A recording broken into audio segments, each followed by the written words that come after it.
자, 우리 올 한 해 마지막이니까 더 큰 소리로 우리 큰 박수로 우리 아멘하고 하나님께 영광을 올려보도록 합시다. 우리 같이 시작. 아멘. 우리 하나님 영광 받으시옵소서. 아멘. 주님 영광 받으시옵소서. 감사합니다. 우리 옆 사람과 한번 인사하겠습니다. 한 해 마지막 잘 보냅시다 하고 자 인사하세요. 예. 한 해 시작이 있으면 끝이 있고 또 봄이 있으면 겨울이 있듯이 한 인간이 태어나 살면 죽음이 있습니다. 오늘이 내 인생 마지막 날이라고 한다면 여러분은 어떤 모습으로 하나님 앞에 설 수 있을까요? 죽은 나사로가 다시 살아났지요. 그렇다고 나사로가 영원히 살지 않습니다. 여러분 한 번 죽는 것도 어려운데 죽을 때 굉장히 힘들고 어렵거든요. 그런데 두 번 죽어야 되니까 그것도 살아남는 기쁨보다 그 어렵지 않았을까 하는 생각도 듭니다. 우리는 다시 살면 왜 그렇게 기뻐하는 걸까요? 어차피 다시 죽을 텐데 그것은 바로 시간을 연장받았다는 뜻이겠죠. 그러므로 우리에게 있어서 내가 가지고 있는 이 시간은 나의 생명입니다. 우리가 쓰는 이 시간의 주인은 하나님입니다. 하루하루 살아가는 것이 생명을 연장해 주시는 하나님의 은총인 줄로 믿습니다. 우리의 생명 하나님으로부터 빌려 쓰는 겁니다. 주인 되시는 하나님께서 오늘 밤 우리를 부르시면 우리는 하나님 앞에 바로 설 수밖에 없는 게 저요 여러분입니다. 사건 사고가 없는 해가 어디 있겠습니까? 올해도 참 많은 사건 사고가 있어요. 국가와 나라에 대해서도 여러 가지 그러한 일들이 있었지만 우리 교회나 이런 상황 속에서도 여러 가지 일들이 많이 있었어요. 그래서 어떨 때는 이렇게 손가락을 이렇게 베어서 이렇게 끊어질 정도로 그럴 것도 있고 마지막에 지금 뭐 전용호 의원님이나 또 뭐 지금 이정자 권사님이나 우리 이런 분들이 또 지금 이렇게 그런 어려운 가운데 이렇게 있기도 하고 그래서 중간중간 어렵고 힘들고 우리 지미 권사님도 팔 잃어가지고 왔었잖아요.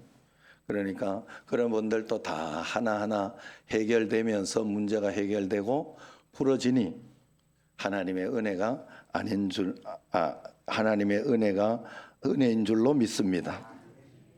여러분 우리가 정말로 뭐 아무 사고 없이 살 것 같고 또 아무 문제 없이 살 것 같으면 하나님이 우리에게 자유의지를 주시고 이 땅을 살아가는 재미나 어떤 맛이나 그런 것은 전혀 없을 것입니다.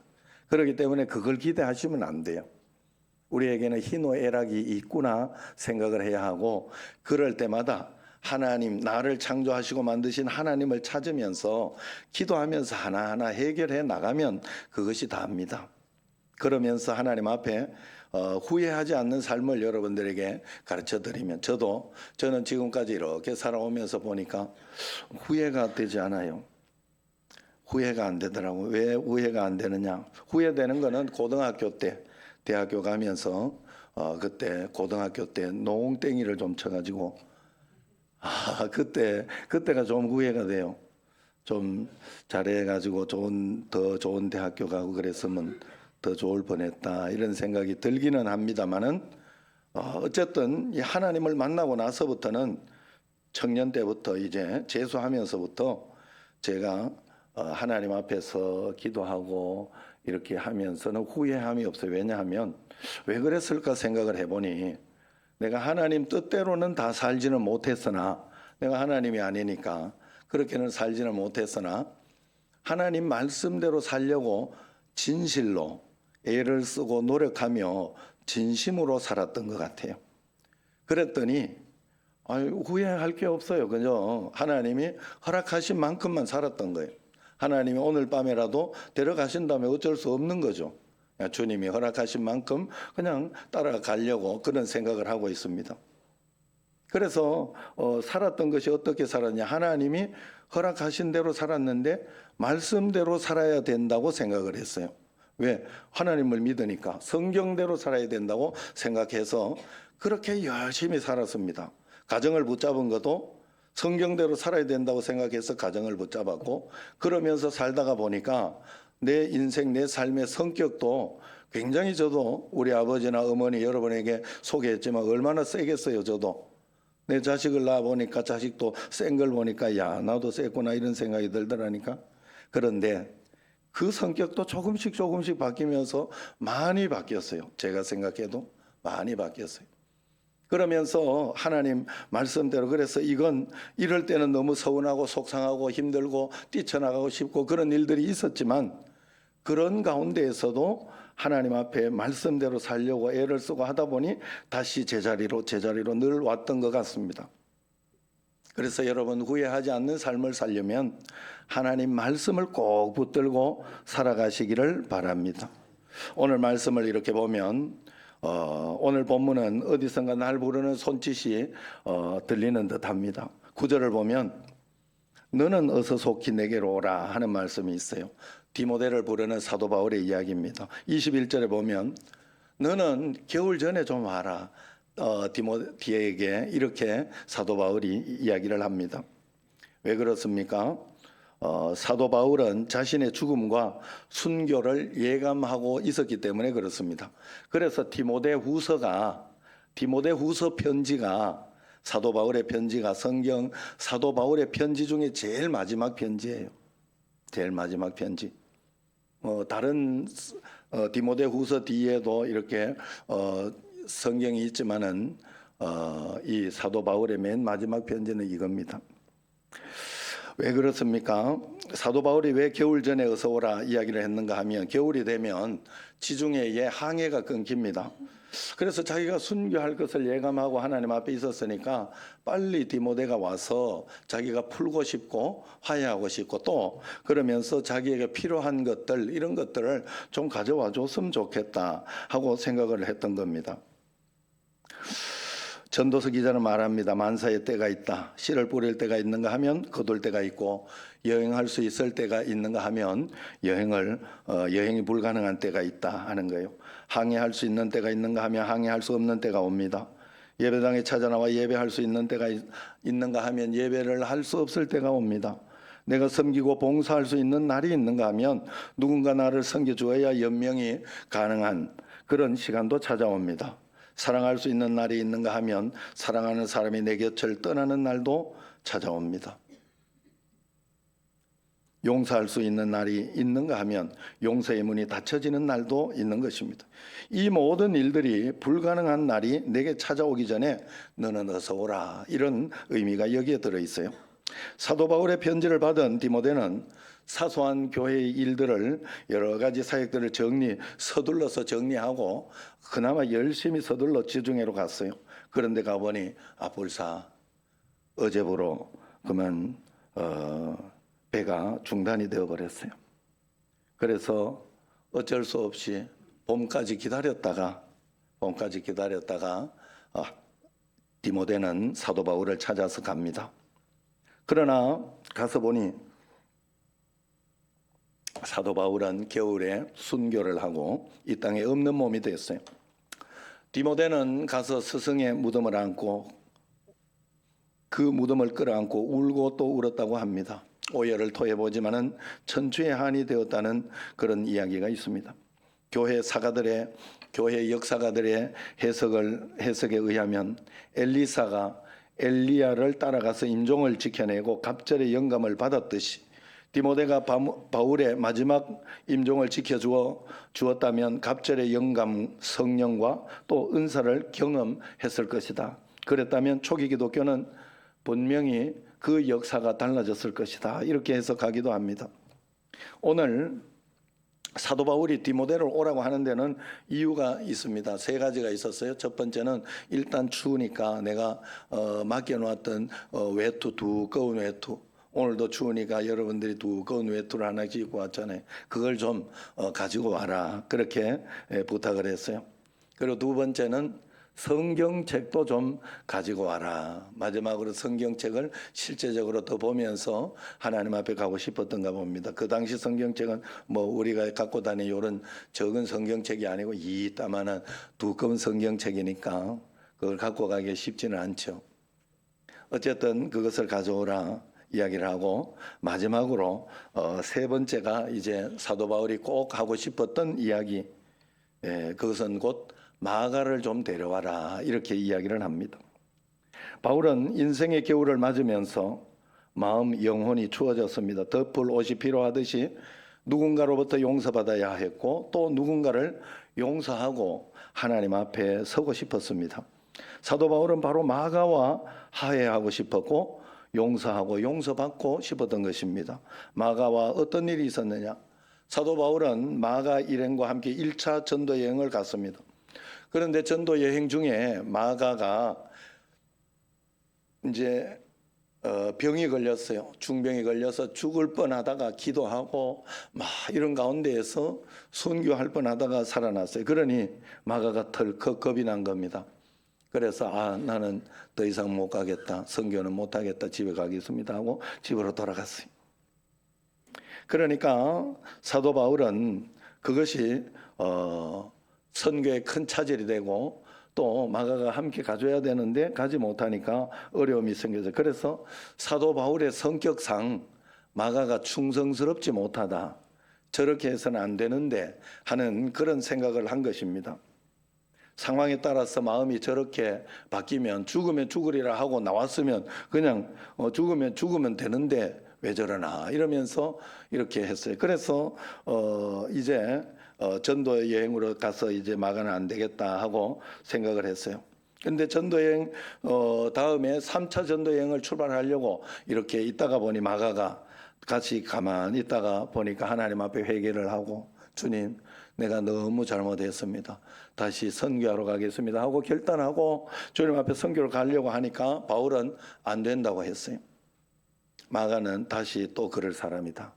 그러니 안 된다 이러면서 거절을 했어요. 그러면서 그때 좀 다툼이 있었다 성경에 이야기가 나옵니다. 큰 소리가 좀 있었다 이렇게 이야기가 나옵니다. 그러나 그때 이제 3차니까 이제 바나바는, 처음에 같이 갔던 바나바는 그를 데리고 갔어요. 마가가 생질이기도 하고 바나바는 워낙 또 이렇게 좋게 하는 그런 성격의 목회자였습니다. 그래서 바나바는 다른 쪽으로 마가를 데리고 가고 바울과 실라가 이제 빌립보와 이런 곳으로 가면서 감옥에도 가고, 그러니까 그런 올곧은 믿음 이런 것들이 있으니까 빌립보 감옥도 열리고 기적도 일어나고 막 역사가 많이 일어나겠죠. 어쨌든 그렇게 해서 했는데 이제 사도 바울이 죽을 날이 되니까 죽을 날이 왔다 이런 마음이 들고 하니까 그것이 마음이 좀 아픈 겁니다. 너무 아픈 겁니다. 내가 그냥 용서하고 그렇게 했어야 되는데 너무 내가 마음에 너무 꽁하고 있었다. 너무 내가 나의 잣대를 가지고 너무 그렇게 무섭게 했다. 미안하다 하는 그런 마음이 들어서 마가를 불러서 화해하고 기도하고 그러면서 보내고 싶었던 것입니다. 여러분, 오늘 여러분의 겨울이 다가올 때 여러분이 꼭 만나야 할 사람은 누구입니까? 찾아가서 용서하고 화해하고 사랑해야 할 사람이 혹시 없습니까? 서로의 잘못을 따지기 전에 서로가 서로에게 마음 아프게 하는 것은 사실입니다. 내가 섭섭하면 반드시 상대에게도 상처가 있는 법입니다. 내가 60% 섭섭하면 60% 내가 잘못하지 않았으면 거의 100% 나는 잘못한 게 하나도 없다고 생각이 돼요. 보통 그래요. 80%면 말할 것도 없지 뭐 용서가 안 돼요. 80%면 내가 뭘 잘못했는데 이렇게 됩니다. 그런데 사실은 10%라도 5%라도 분명히 우리의 잘못이 있어요. 무슨 잘못이냐? 내가 용서하지 못한 잘못, 내가 오래 참지, 성령의 열매로 오래 참지 못한 잘못, 뭐 이런 것들이 다 같이 있는 겁니다. 그렇기 때문에 우리는 언제나 하나님 말씀대로 꼭 살아야 할 것입니다. 사도 바울은 그것이 마지막이 되어서 인생에 유익하다 그렇게 말하고 있습니다. 여러분, 우리가 나도 모르는 사람, 지구 끝에 있는 사람, 선교비야. 우리는 특별히 우리 교회는 선교와 이런 것들을 많이 하지요. 그렇게 선교하고 전도하는 것은 우리가 이렇게 힘있게 그렇게 잘 하는데, 가까이 있는 사람들을 사랑하고 용서하는 것은 잘 못합니다. 왜 그러냐 이렇게 생각을 해보면요, 가까이 있어서 그런 거예요. 가까이 있다가 보니까 이 서로 자존심을 꺾고 용서해야 이게 되기 때문에 그래요. 그리고 여러분, 부부가 아닌 청년들은 잘 모르겠지만은 고명채 집사는 이제 알 때가 됐을 거예요. 별거 아닌 말 하나 가지고 나중에 보면 별거 아닌 말 하나 가지고 상처가 되고 속상해서 그 다음부터 뭐 끝까지 갈 때가 있어요. 고집 피우고 그렇게 하다가 가까이 있어서 정말로 내가 사랑하고 아끼고 정말로 다 줄 것처럼 이렇게 해서 시작한 사람인데도 그런 마음이 들어도 그 별거 아닌 거. 부부 사이도 그렇지만 부모 자녀 간에도 그렇고 형제 간에도 그래요. 그래서 그 섭섭한 마음 이런 게 들어서 원래는 이 사람이 날 제일 도와주고 이 사람이 나와 함께 가장 가까이 있고 그런데도 그런 마음이 든다 하는 거예요. 그렇기 때문에 우리는 십자가를 지고 예수님 믿으면서 십자가로 하나님 말씀대로 내가 잘 안 되지만 하나님 내가 용서합니다. 사랑합니다. 하나님 내가 내 쪽에서는 다 풀겠습니다. 내가 푼다고 상대방도 풀어주는 게 아니에요. 그래서 문제. 그러나 내 쪽에서 풀고 있으면 문제가 생기잖아요. 요렇게 해야 걸리는 거예요. 요렇게 같이 요렇게 한번 해보세요. 요렇게 자, 요 시청각 교육. 그런데 여기에서 자 하나를 딱 풀어보세요. 하나가 용서해 버렸어. 아무리 걸려도 걸려요, 안 걸려요? 윤성원 장로님 빨리 해봐. 걸려요, 안 걸려요? 하나가 풀었어요. 하나는 이렇게 있고. 여러분 꼭 그렇게 내 쪽에서는 하나님 앞에 그래야 돼요. 저는 제가 용서받을 게 많다가 보니까 뭐 지난주도 내가 뭐 하나 실수했는 것 같더라고. 실수한 게 많다가 보니까 용서를 잘합니다. 여러분들도 꼭 그래서 하나님 앞에 다 풀어놓고 용서하고 그러며 사시기를 축원합니다. 여러분 상처는 언제나 가까이 있어요. 가족 간에 성도 간에 상처를 주고받습니다. 내 곁에 있는 사람 사랑하고 내 가족 내 성도 귀한 줄 알아야 내가 섬기는 교회 귀한 줄 알아야 행복이 찾아옵니다. 세계적인 영성학자인 헨리 나우엔이 교통사고로 죽음의 경계까지 갔다가 회복하고 난 뒤에 쓴 거울 너머의 세계라는 책이 있습니다. 그는 이 책에서 이렇게 말합니다. 산다는 것보다 죽는 것은 더 중요한 의미가 있다. 죽을 때 나도 죽음으로부터 자유해야 하지만 내 죽음을 통해서 나와 관계 맺은 모든 사람도 자유케 해야 된다. 나에게 상처를 주고 억울하게 만들고 나에게 섭섭하게 했던 그 사람들까지도 풀어주어서 내가 죽은 이후에 그들이 자유를 가질 수 있도록 만들어주는 것은 죽음에서의 또 하나의 해방이다 라고 이야기를 했어요. 참으로 놀라운 이야기입니다. 죽음 이후에 해방받아야 할 사람들도 다 풀어. 내가 죽고 난 뒤에도 그 사람이 상처받지 않도록 그분은 다 용서하고 갔어. 걱정하지 마. 하고 이렇게 이야기해 줄 수 있는 일들을 하라는 거예요. 그래서 오늘 말씀에도 16절을 보면요. 사도 바울이 이렇게 이야기를 했어요. 다 나를 버렸으나 사도 바울이 감옥에 들어가니까 자기를 버리고 배신하고 간 사람들이 많습니다. 그게 성경에도 나옵니다. 로마서에도 나오고 여러 사람들이 나와요. 그런데 다 나를 버렸으나 그들에게 허물을 돌리지 않기를 원하노라 그랬어요. 용서한 거예요. 사도 바울이. 그들에게 더 이상 그것 가지고 허물 삼 너는 이랬던 사람이냐 이런 소리 하지 마라라고 이야기를 한 것입니다. 얼마나 귀한 말입니까? 여러분 겨울이 오기 전에 사랑하고 겨울이 오기 전에 용서하시기를 바랍니다. 가정생활에도 겨울이 옵니다. 또 부부가 20년 30년 살다가 보면 서로가 서로를 귀한 줄로 모릅니다. 남편은 저녁에 집에 가면 아내가 맛있는 밥을 당연히 해줄 줄 알고 있어요. 아내도 을에 저녁이 되면 남편이 그냥 당연히 돌아올 줄로 생각하고 있습니다. 그러나 그것이 대수롭지 않게 생각하지만 그것이 얼마나 귀한 일인지 없어 보면 압니다. 없어 보면 알아요.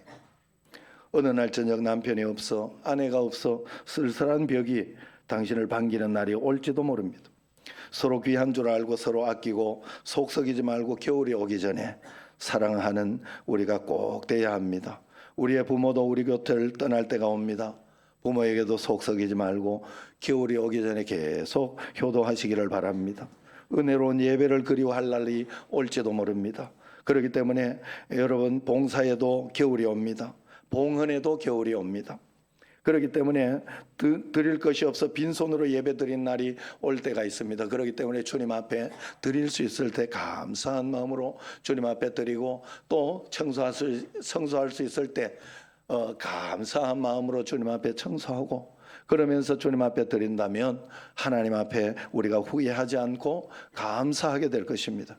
예수님께서도 십자가에 못 박혀 죽으시고 자기를 죽이는 원수들에게 아버지여 저들의 죄를 용서하여 주옵소서 하고 숨을 거두었어요.